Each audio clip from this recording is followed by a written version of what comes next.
अगर दिया लगाने जा रहे हो, बाती लगाई है आपने मंदिर के अंदर, तो कुछ देर बैठिए, कुछ देर स्मरण करिए।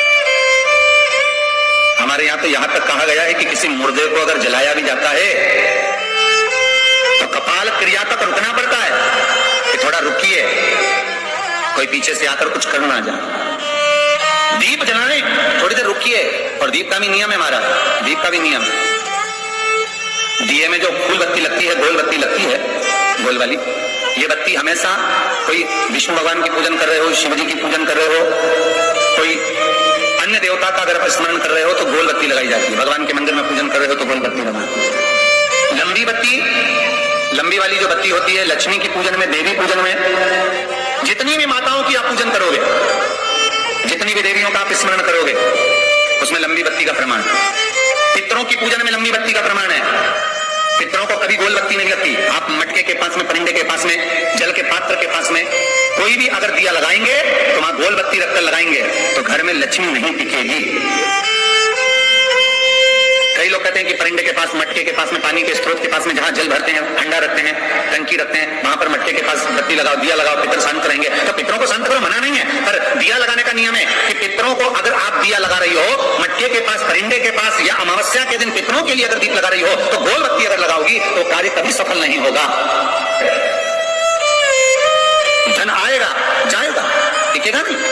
इसलिए पितरों के लिए अगर दिया लगाना है, पूर्वजों के लिए दिया लगाना है, पितरों के लिए अगर दीप लगाना है तो लंबी बत्ती लगाइए, लंबी बत्ती। हमारा लंबी बत्ती का प्रमाण हमारे यहां शास्त्र का, गोल बत्ती का प्रमाण। और सुंदर चरित्र कहा, यदि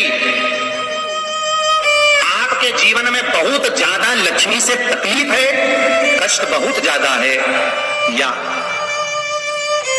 इसलिए शायद कहा जाता है कि भगवान को सर्वश्रेष्ठ कौन सा चंदन अच्छा लगता है। आपको पहले भी कथा में कहा, आगरा की कथा अगर किसी ने सुनी होगी तो उसमें वर्णन किया भगवान को सर्वश्रेष्ठ चंदन कौन सा, भगवान को सर्वश्रेष्ठ चंदन कौन सा प्रिय है। वो कौन सा चंदन है जो भगवान विष्णु को लगाएं, राम को लगाएं, कृष्ण को लगाएं। वो कौन सा चंदन है जो श्री हरि को लगाया जाए। तो जीते जी भगवान विष्णु एक बार गले लगाते हैं, उसको कहते हैं हरि चंदन। कौन सा चंदन है? हरि चंदन। हरि चंदन बाजार में नहीं मिलेगा, हरि चंदन आपको बनाना पड़ेगा। कैसे बनाना है? तुलसी जब सूख जाए उसकी जड़ को निकाल लिया जाए, वो जड़ को पानी में धो लिया जाए, धोने के बाद उसको सिलबट्टे पर, पत्थर पर घिसा जाए, और घिसकर उसमें थोड़ा सा कुंकू रोली डालकर तैयार कर जो भगवान विष्णु के मस्तक पर, कृष्ण राम के मस्तक पर लगा देते हैं, और उसकी एक बिंदी अपने हृदय पे लगा लेते हैं। जीते जी भगवान एक बार उसको गले लगाते ही हैं। हरिचंदन प्रियता। जैसे शिव महापुराण में रुद्रचंदन का भाव है, शिव महापुराण में रुद्रचंदन का प्रमाण दिया जाता है। अगर आपने लिंग पुराण पढ़ी हो तो उसका 5वां स्कंद अवश्य पढ़िएगा महाराज, और शिव महापुराण अगर पढ़ रहे हो तो उसका कुमार खंड पढ़िएगा, जिसमें रुद्रचंदन का प्रमाण है। रुद्रचंदन कैसा? रुद्रचंदन का प्रमाण कैसा? तो महाराज कहा, चंदन घिसकर, पीला चंदन घिसकर उस चंदन को 3 मुखी रुद्राक्ष पर लपेट लिया जाता। 3 मुखी रुद्राक्ष पर चंदन को लपेटा जाता। लपेटोगे उसके बाद उसको ऐसा गोल करोगे तो एकदम चिकना हो जाएगा, एकदम चिकना, ठीक है, एकदम चिकना होगा। और उस चंदन को आप शिवरात्रि के दिन, और कोई से भी महीने की शिवरात्रि, किसी भी महीने की हो, सब फलदायी होती है। अगर आप पंचांग में देखेंगे तो शिवरात्रि लिखी हुई जाती है, हर महीने शिवरात्रि पड़ती है। किसी भी महीने की शिवरात्रि पर रुद्र चंदन, अर्थात जो चंदन का आपने 3 मुखी रुद्राक्ष में लेपन करा है, उसका गोला बनाया है, वो चंदन अच्छा मोटा मोटा कर लेना, अच्छा बढ़िया है, ऐसा नहीं थोड़ा बहुत ही लगा, पूरा रुद्राक्ष दिखना नहीं चाहिए।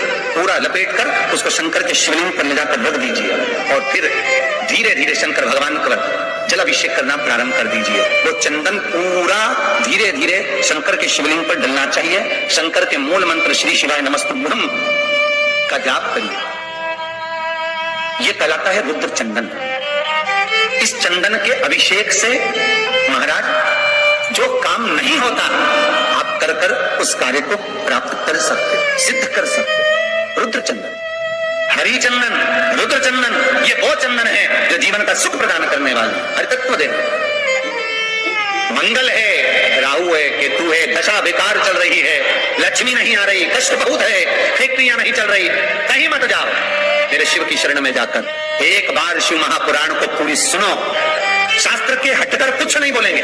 जो शास्त्र संबद्ध है, स्कंद पुराण में, विष्णु पुराण में, नर्मदा पुराण में, लिंग पुराण में, शिव महापुराण में, भविष्य पुराण में जितनी जितनी बातें लिखी होती है उसको छाट छाट कर लेकर आते हैं, आपको बता देते हैं कि आप ये कर लो, उससे फायदा मिल जाएगा। कोई ज्योतिषी नहीं, कोई कुछ नहीं, बस केवल भजन करो, शंकर का अनुमोदन करो और विश्वास रखो शंकर पर, तो किसी को 1 रुपया देने की जरूरत नहीं पड़ेगी। भजन करो, विश्वास शंकर पर रखना, जन्म मरण और परण वो देगा, सुख वो देगा, समृद्धि वो देगा। जिसके घर में बहु रिद्धि सिद्धि हो, जिसके घर में अमोद और प्रमोद पोते हो, जिसके घर में शुभ और लाभ दरवाजे पर बेटे बनकर विराजमान होते हो, जिसके घर में स्वयं अखंड सौभाग्य देने वाली पार्वती हो, जिसके घर में लक्ष्मी देने वाली लक्ष्मी बेलपत्र के पेड़ के नीचे झाड़ू लगाती हो, जो स्वयं सरस्वती को स्वर प्रदान करता है वो शंकर है।